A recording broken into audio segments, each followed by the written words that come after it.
Shalom, selamat malam.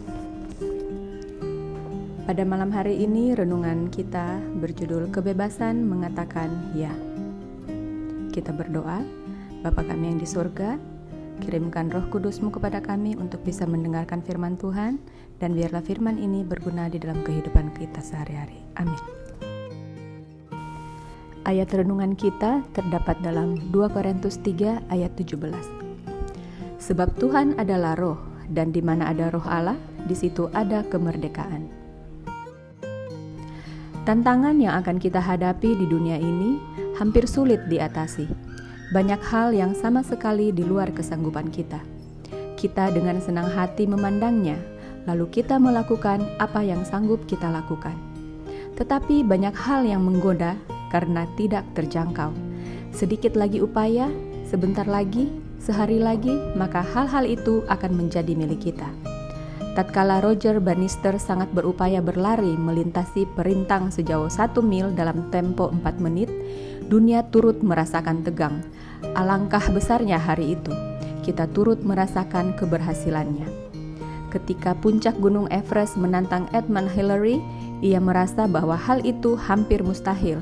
Namun, ia bersama Tenzing Norgay mendakinya. Hal itu sudah melebihi persiapannya. Ia menaklukkan puncak gunung itu karena kegigihannya. Dewasa ini, kitalah yang menghadapi hal yang hampir mustahil. Pada zaman ini, kita dapat mengatakan ya kepada kebaikan, penurutan, dan kepada Allah. Apakah kita akan merasa bebas mengatakan ya? Yesus berkata bahwa kemerdekaannya itulah kemerdekaan yang sesungguhnya.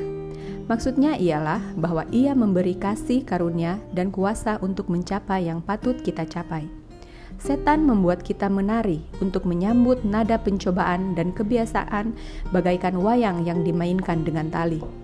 Tetapi roh itu bekerja di dalam hati kita untuk memberikan kemerdekaan itu kepada kita.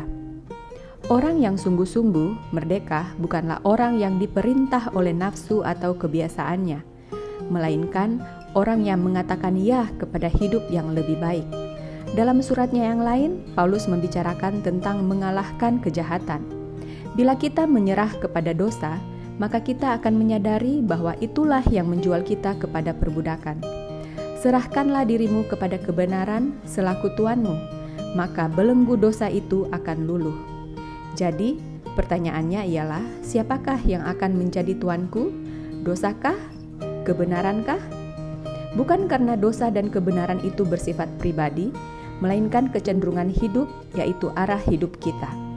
Orang yang berusaha melakukan yang benar akan mendapatkan kekuatan dari roh, dan kemerdekaan yang demikian tidak terdapat dari yang lain.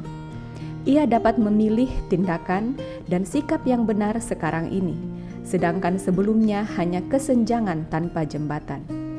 Kristus menolong menunjukkan teladan kebenaran yang menunjukkan siapa Tuhan kita.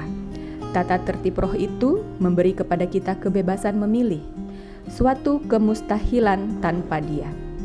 Di bawah pengaruh roh Allah, manusia diberi kebebasan memilih siapa yang hendak dilayaninya. Dalam perubahan yang terjadi bila jiwa berserah kepada Kristus, terdapatlah kebebasan yang paling tinggi. Kutipan renungan terdapat di dalam Kerinduan Segala Zaman, Jilid 2, halaman 98. Kita berdoa, Bapa kami yang di sorga, biarlah firman ini berguna bagi kami Tuhan, membuat kehidupan kami lebih hari, lebih baik dan setia kepadamu. Amin.